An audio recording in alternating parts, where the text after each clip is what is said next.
నమస్కారం. హిందూ టెంపుల్స్ గైడ్కి స్వాగతం. మనం ఈరోజు ఇళ్ళపల్లి శివాలయంలో ఉన్నాం. చాలాసార్లు మీరు వాట్సాప్లో వాటిని చూస్తుంటారు. కొంతమంది ఆ దేవాలయానికి వెళ్ళి అక్కడ విశేషాలు ఏంటో మాకు తెలియజేయండి అని అడుగుతూ ఉన్నారు. సో అందుకని ఈరోజు మనం ఇళ్ళపల్లి శివాలయానికి రావడం జరిగింది. ఇక్కడ విశేషం ఏంటంటే ఇక్కడ 108 స్తంభాలతో ఇక్కడ శివాలయం ఏర్పాటు చేశారు. ఇక్కడ ఒక్కొక్క స్తంభం పైన 1108 శివలింగాలు ఏర్పరిచారనమాట. ఇక్కడ మీరు చూస్తూ ఉంటారు. ఇక్కడ మనకు శివలింగాలు ఉన్నాయి. దాంతోపాటు కింద మనకు ప్రత్యేకంగా ఒక శివలింగం అన్నది ఉందన్నమాట.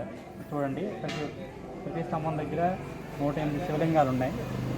ఒక్కొక్క స్తంభం దగ్గర ఒక్కొక్క శివలింగం పెట్టి మొత్తం 108 స్తంభాల దగ్గర 108 శివలింగాలు ఉన్నాయి. ఇక్కడ భక్తులందరూ కూడా వచ్చి అభిషేకం చేస్తున్నారు. ఈ అభిషేకం చేసిన నీరు ఏదైతే ఉందో ఇది వెళ్ళి ప్రధాన శివలింగం మీద పడుతుందన్నమాట. సో ఇక్కడ చేసిన భక్తులు అభిషేకం చేసింది ప్రధాన ఆలయంలోకి వెళ్ళి శివలింగం పైన పడుతూ ఉంటుంది. ఇది సాధారణంగా ఏంటంటే అందరికీ కూడా శివలింగం గర్భాలయంలోకి వెళ్ళి అభిషేకం చేసే అవకాశం ఉండదు. సో శాస్త్రం ప్రకారం కూడా ఏంటంటే ఇలాంటి అవకాశం ఉండదు కాబట్టి భక్తులందరూ కూడా ప్రధాన ఆలయంలో ఉన్న శివలింగానికి అభిషేకం చేసేటట్లుగా ఇక్కడ ఏర్పాటు చేయడం జరిగిందనమాట. ఇక్కడ ఈ ఆలయంలో మనకు శివలింగంతో పాటు మనకు గణపతి, అదేవిధంగా అన్నపూర్ణదేవి వారు కూడా ఇక్కడ ఉన్నారు. ఇక్కడ ప్రత్యేకత ఏంటంటే భక్తులు ఎవరైతే వచ్చి అన్నదానం చేయడానికి, సో మనకి బియ్యం ఎవరైతే అమ్మవారికి వేస్తారో ఆ వచ్చిన బియ్యాన్ని కలెక్ట్ చేసి వీళ్ళు ఏం చేస్తున్నారంటే ఇక్కడ పేదవాళ్లకు అన్నదానం చేస్తున్నారన్నమాట. సో ఎవరైతే మంచం మీద పడి అసలు ఎవరైనా పరిస్థితుల్లో ఉంటారో అలాంటి వాళ్ళందరినీ ఐడెంటిఫై చేసి సో వాళ్ళకి అన్నాన్ని వీళ్ళే తయారు చేసి రోజు కూడా భోజనాలు పంపుతూ ఉన్నారన్నమాట. సో ఈ మంచి కార్యక్రమాన్ని చేపట్టారు ఈ ఆలయం వాళ్ళు. సో మనం ఆలయం లోపలికి వెళ్ళి ఇంకా ఇక్కడ ఇతర విశేషాలు ఏంటన్నది అర్చకులను అడిగి మనం తెలుసుకుందాం.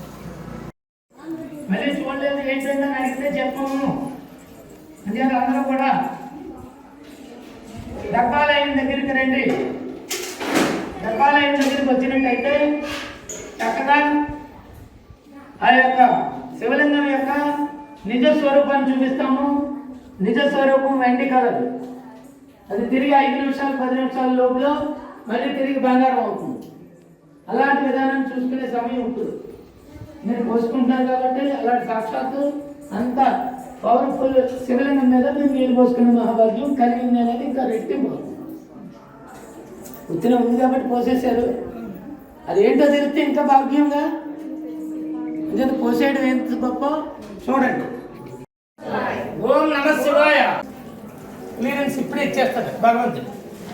ఓం నమ శివాయ, ఓం నమ శివాయ. నమస్కారం అండి. ఈ గ్రామం శివపురం. ఇది బెక్కోలు మండలం, తూర్పుగోదావరి జిల్లా. బెక్కోలు మండలానికి బెక్కోలు గ్రామం నుంచి 3 కిలోమీటర్లలో నూతన గ్రామం శివపురం. ఇది ఇళ్ళపల్లి గ్రామ పంచాయతీకి ఆనుకుని ఉంటుంది. ఈ శివపురం అనే పదం ఇక్కడ అంతా కూడా శివమయం కాబట్టి ఇది శివపురంగా గ్రామం నామకరణం చేయడం జరిగింది. ఒక్కొక్క స్తంభానికి 1108 శివలింగాలు ఉంటాయి. అలాగా మొత్తం 108 స్తంభాలు, మొత్తం 119,664 శివలింగాలు. ఒక ప్రదక్షిణ చేస్తే 119,664 శివలింగాల్ని ఒకేసారి దర్శించినట్టుగా లెక్క. ఇక్కడికి వచ్చిన భక్తులు ఆలయం చుట్టూ 11 సార్లు తిరిగితే ఏకాదశి రుద్రాభిషేక ఫలితాన్ని పొందగలుగుతారు. తర్వాత 108 స్తంభాల్లో 108 శివలింగాలు ప్రత్యేకంగా ఉంటాయి. ఆ శివలింగాలకి కాశీ నుంచి తీసుకురావడం, అక్కడ ప్రతిష్ఠ చేయడం జరిగింది. వాటి మీద 108 స్తంభాలకి నీరు పోసినట్టయితే ఆ నీరంతా కూడా గర్భాలయంలోకి ప్రవేశించి ఆయన యొక్క శిరస్సు మీద 108 దారులుగా పడుతుంది. 108 దారులుగా పడుతుంది అంటే మీరు ఏ స్తంభంలో పోసినా ఇక్కడికే నీరు వస్తుంది. నీరు గర్భాలయంలోకి చేరి స్వయంగా అభిషేకించుకోవడం, కుల మత భేదాలు లేకుండా, చిన్న పెద్ద తారతమ్యం లేకుండా అందరూ పోయవచ్చు. అందరూ పోసినవి ఇక్కడికి వచ్చి ఆయన మీద నీళ్లు పడతాయి. అదే స్వయంగా అభిషేకించుకోవడం. ఈ ఆలయాన్ని మేము 2 సంవత్సరాలు అయింది కట్టి, ఇది 3వ సంవత్సరం. ఫిబ్రవరికి 3వ సంవత్సరం ఎంటర్ అయ్యాం.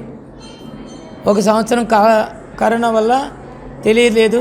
తర్వాత మళ్ళీ అందరికీ తెలియడం, భక్తులందరూ రావడం, దర్శించుకోవడం జరుగుతోంది.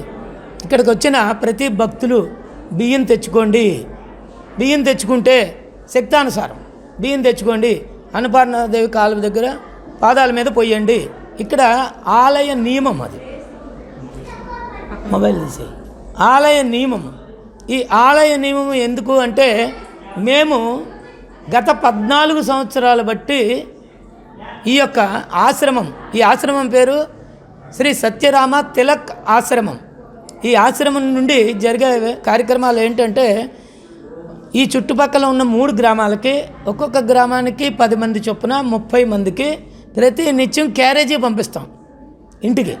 వారు మంచాల మీదే ఉంటారు, అనారోగ్యంతో ఉంటారు, పెట్టేవాడు ఉండడు, ఆకలి దప్పిలతోటి బాధపడుతూ ఉంటారు. అలాంటి వాళ్ళని మేము ఐడెంటిఫై చేసి వాళ్ళకి ప్రతినిత్యం భోజనం పంపిస్తాం. ఇలాంటి కార్యక్రమం అప్పుడే 14 ఏళ్ళు, 13 సంవత్సరాలు పూర్తి చేసుకుని 14వ సంవత్సరంలో అడుగుపెట్టాం. వాళ్ళ దగ్గర ఒక క్యారేజీ ఉంటుంది, మా దగ్గర ఒక క్యారేజీ ఉంటుంది. ఈ క్యారేజీ అక్కడికి పంపించేస్తాం, ఆ క్యారేజీ తెప్పిస్తాం. ఒక్కసారి పెట్టడం ప్రారంభిస్తే చనిపోయే వరకు పెడతాం. అది 13 సంవత్సరాలు గడిచి 14వ సంవత్సరంలో వచ్చి మేము చేసిన పనికి మాకు భగవంతుడు ఇచ్చిన గిఫ్ట్ ఇది.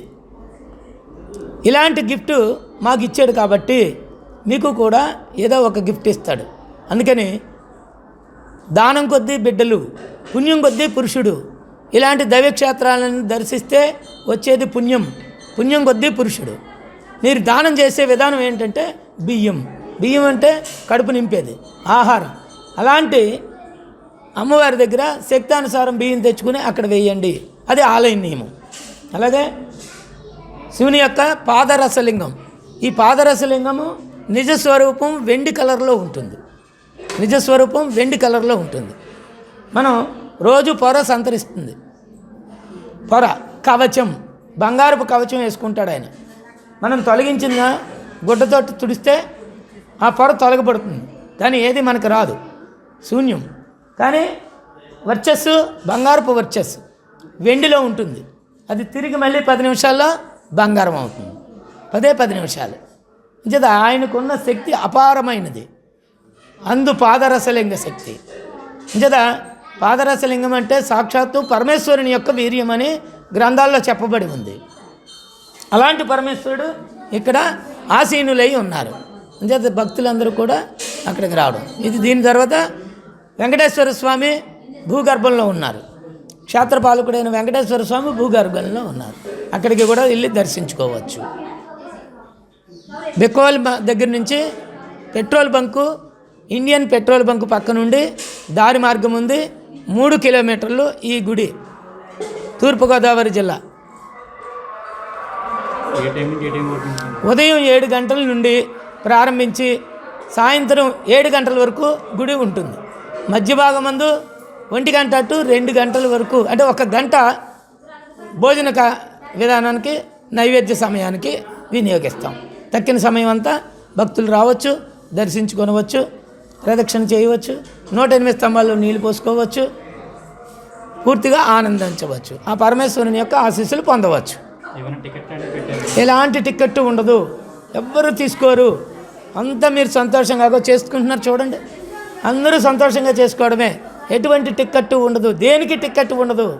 ఇది అందరూ సరదాగా చేసుకునే విధానం, ఎవరికాళ్ళు సరదాగా చేసుకునే విధానం. ఎందుకంటే మేము ఒక్కలమే పొందడం కాకుండా అందరూ పొందాలి. ఇక లేనివాడు ఉన్నవాడు కాదు, అందరూ పొందాలి. అందరూ పొందాలంటే అందరినీ గర్భాలయంలోకి రావడానికి ఆగమశాస్త్రం ప్రకారం గర్భాలయంలోకి రాకూడదు. అలాగని అందరినీ రప్పించడం ధర్మం కాదు. అలాగని అందరి మనోభావం గౌరవించడం మా ధర్మం. కనుక ఎవరిని నొప్పించక అందరినీ ఒప్పించి ఈ నీళ్ళు పోసుకునే మహాభాగ్యం ఇచ్చాం. ఓం నమ శివాయ. హర హర హర హర మహాదేవ శంభో శంకర. ఏం చేద్దంటే మేము పొందిన ఆనందమే అందరూ పొందాలి, అది మాకు కళ. మేము చేసే పని అందరూ చెయ్యాలి. అందుకనే శక్తానుసారం బియ్యం తెచ్చుకోండి, అదొక నియమం.